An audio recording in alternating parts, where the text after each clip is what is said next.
What's going on, NBA fanatics? This is your friendly neighborhood Memphis Grizzly homer, Memphis X, and I talk hoops. We're going to take a break from the player profiles this weekend, and we're going to talk about something fun. The top 10 free agent targets for the Memphis Grizzlies in 2023. But first, every hero needs their theme music.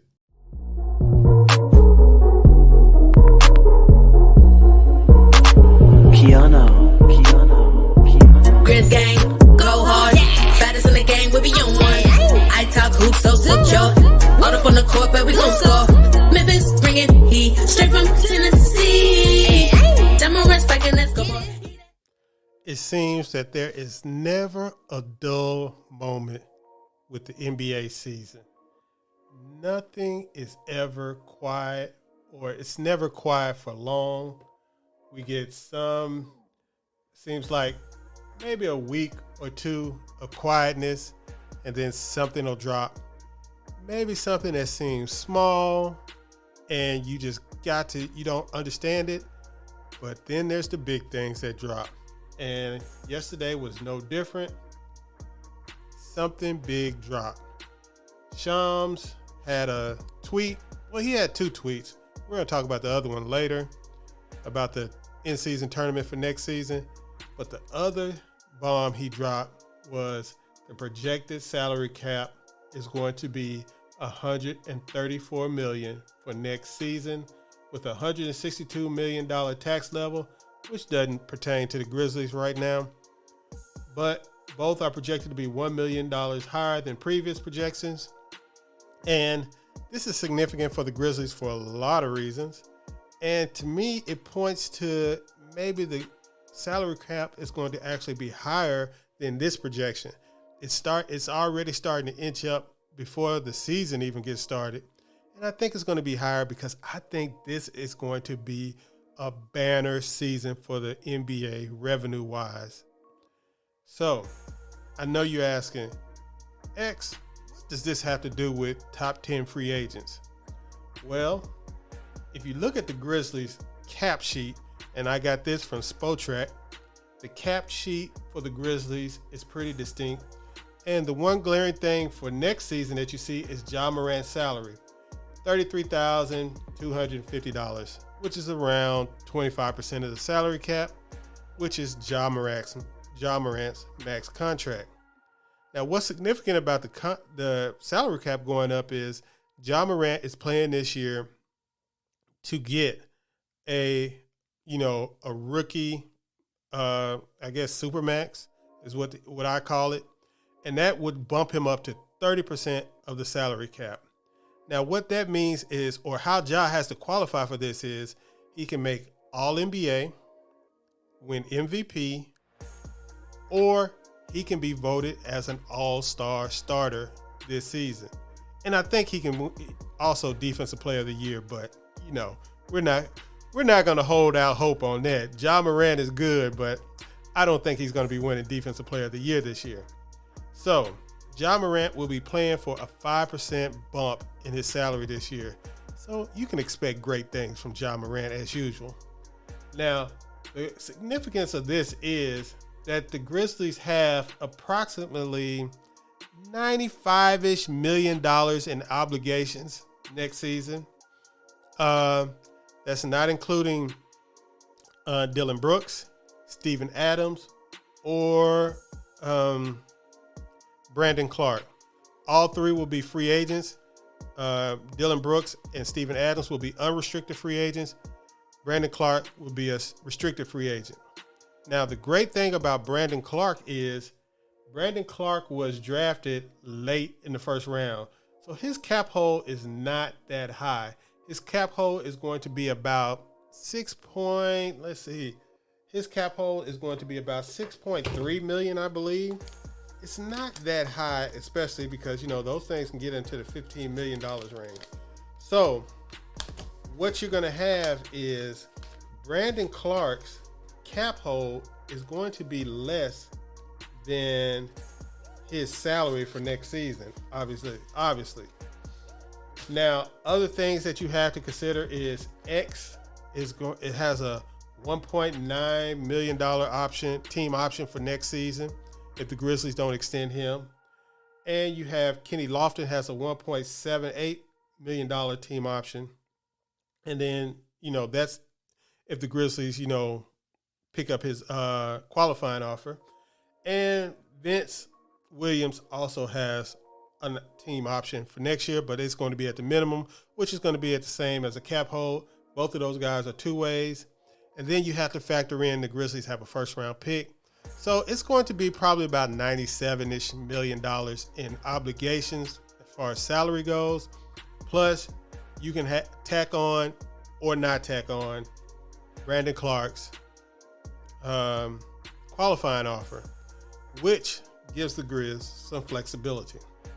Now, so that would give the Grizzlies, and you can see on Spotrac, it says up to $43 million in cap space, but that would be about letting a lot of people who have team options that the Grizzlies want to keep. Obviously, they're going to keep like Zaire, guys like that. So they're not going to have $43 million, but they could have around $30-ish million in cap space next year. And that's keeping Brandon Clark and his qualifying offer. So it's not quite max cap space, but it can easily be max cap space, if you know what I mean. Is they're just a trade away from that being max cap space, especially you can see at Ja's level, $33 million.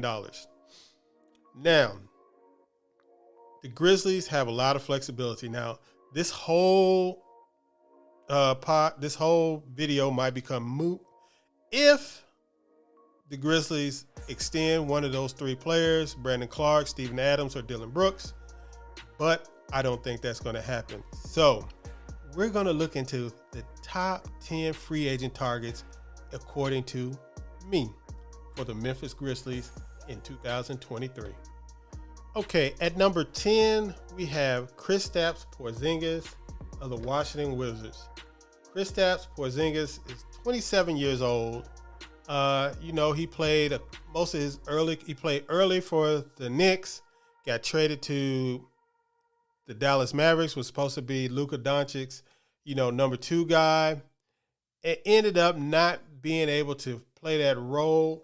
So he ended up getting traded to the Wizards for a not so desirable, player package. But, it is what it is. He's a very talented player when healthy, very productive player when healthy. He is 7'2", I believe. He can shoot from the outside. He rebounds pretty well. He's a good passer, good rim protector. And his fit with the Grizzlies would be very, very interesting. He would open up. He would let the Grizzlies play 5 out. He would give the Grizzlies 2 rim protectors on the inside next to Jaren Jackson, who could protect him.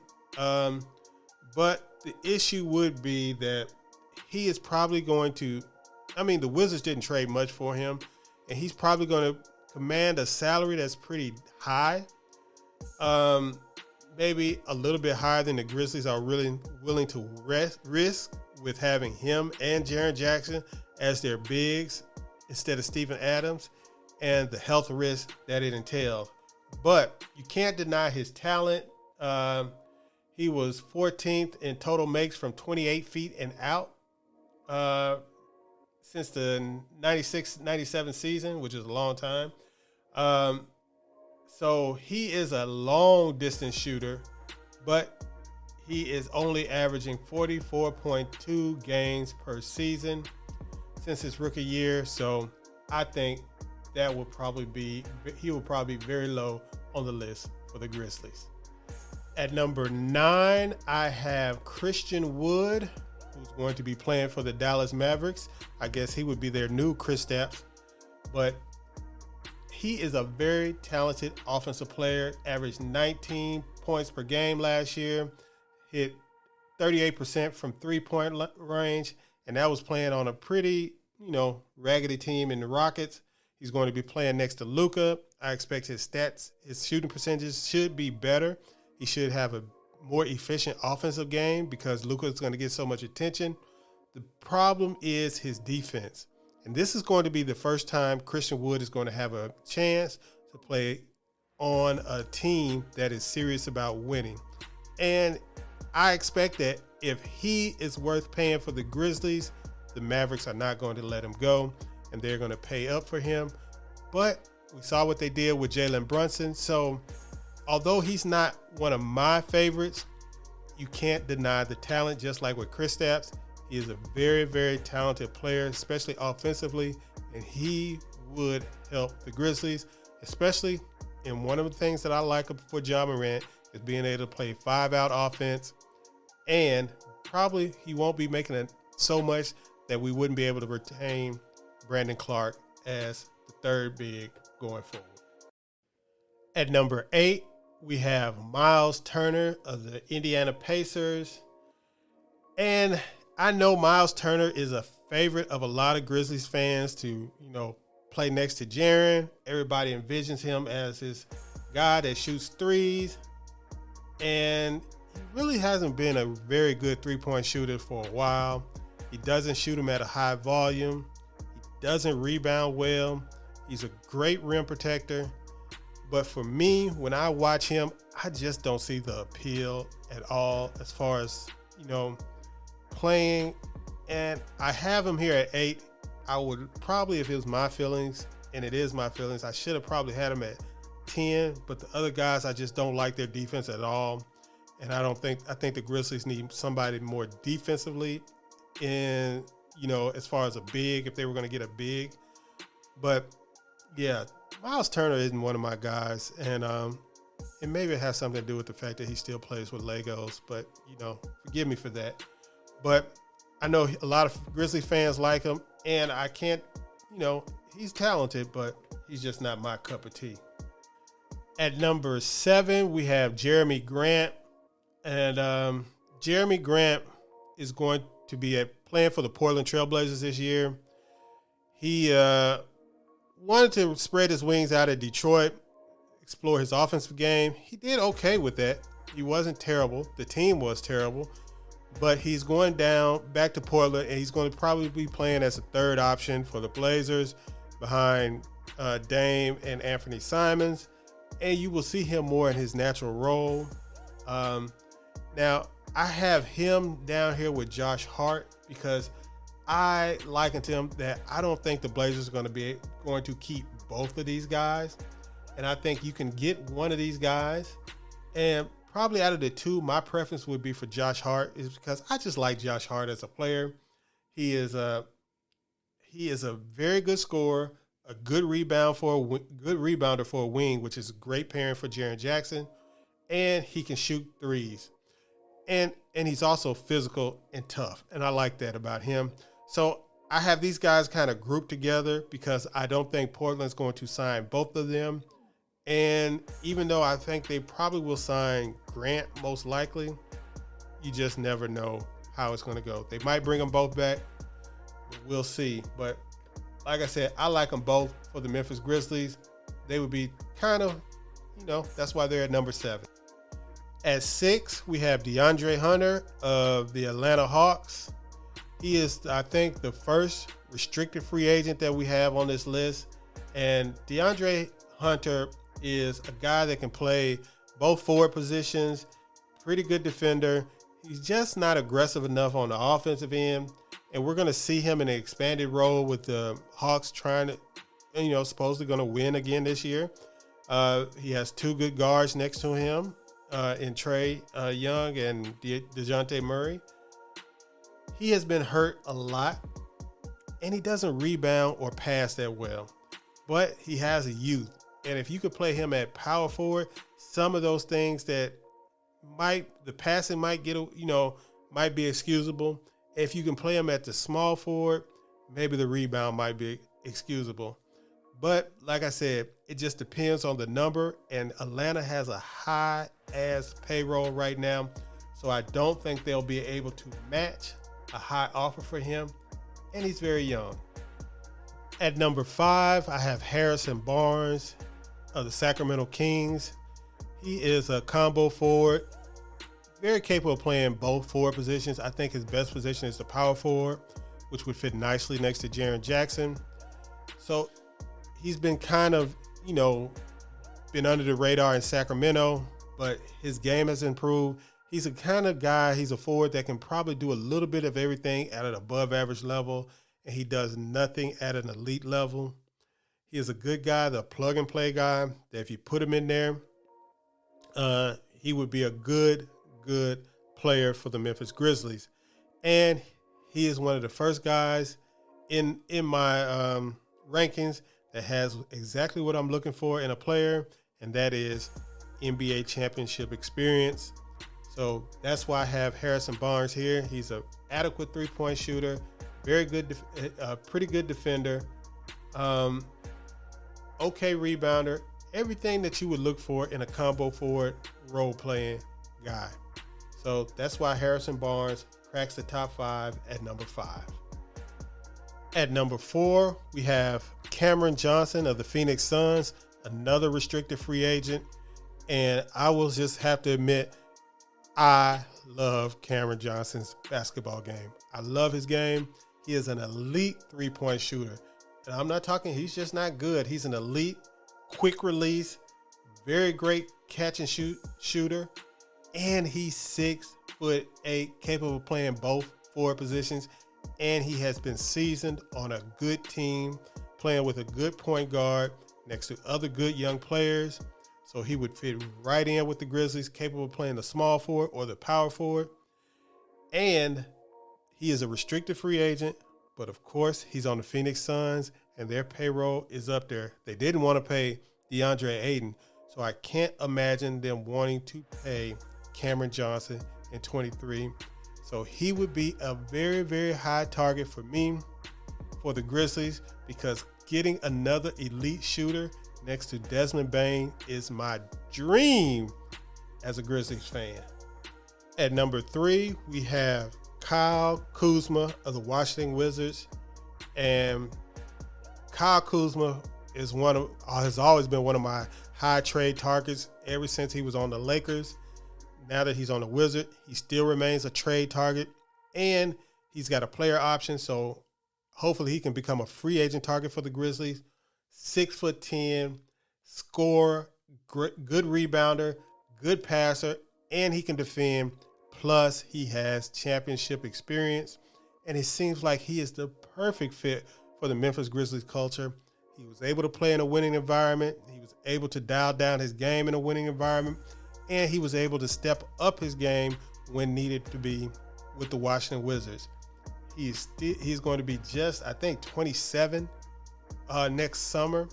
So he is going to be a perfect target for the Memphis Grizzlies to put next to Jaren Jackson. And maybe his salary will not be high enough where we can still bring back Steven Adams or Dylan Brooks. At number 2, we have Chris Middleton of the Milwaukee Bucks. Now, this is my shot in the dark guy. You just never know what's going to happen over a course of an NBA season. If Milwaukee will balk at paying his salary, and this is a guy that the Grizzlies will probably have to give the whole kit and caboodle and end up losing Brandon Clark and everybody else that's not restricted and might have to make a trade to open up some room. You are going to have to max him. He is a multi-time All-Star, an NBA champion, a proven playoff performer, a good defender, good shooter, can play both forward positions in the playoffs easily, has done it. So, he is a guy that will be coveted if the Milwaukee Bucks even let him get to free agency. But for the Memphis Grizzlies, he would easily elevate them to a championship level team, and that's why he is number 2 on my list of free agent targets for 2023. And at number 1, we have Andrew Wiggins of the world champion Golden State Warriors. Yes, I know. This would be the ideal theft. To be able to take Andrew Wiggins, who is a major part of the Warriors championship run, and steal him would be wonderful. Now, he is a capable 20-point per game scorer, able to dial down his game in a winning environment, as we saw with the Warriors, and become an elite defender. He is one of the best on-ball defenders in the league. He's physical. He's athletic. He can spread the floor with his shot, capable of playing power forward, small forward, capable of guarding 1 through 4 easily, and he can do it at a championship level. He can shut down the opposing team's best offensive player, whether that player is, 1 through 4. So he is young. I think he's only going to be 27 next summer. So he is a player that would fit in superbly. If you got him to replace Dillon Brooks, it would be ideal. He's a much, much more disciplined shot taker, which is something we didn't think we would ever be able to say about Andrew Wiggins, but he is. He's a much more disciplined shot taker, and he is just longer, more physical, more athletic, and a better finisher and a better shooter. So Andrew Wiggins is the number 1 free agent target for 2023 for the Grizzlies. And I know you might be saying, what about Tyler Herro? What about Gary Trent Jr.? What about Jordan Poole? Well, all those guys are basically shooting guards. And the Grizzlies already have an elite shooting guard. Desmond Bane, ain't none of them worth paying $25+ million to come back up Desmond Bane. So we are really concentrating on forwards and centers. And we want guys who can be better than Dillon Brooks or better than Steven Adams, and guys that can let the Grizzlies retain Brandon Clark via his his salary being so low as a late first-round pick. So, guys, let me know, what do you think about that list? Or who do you have as your number 1 free agent target for the Grizzlies in 2023? Did I have it wrong? Comment, like, and subscribe, and I'll see you guys tomorrow with the next video.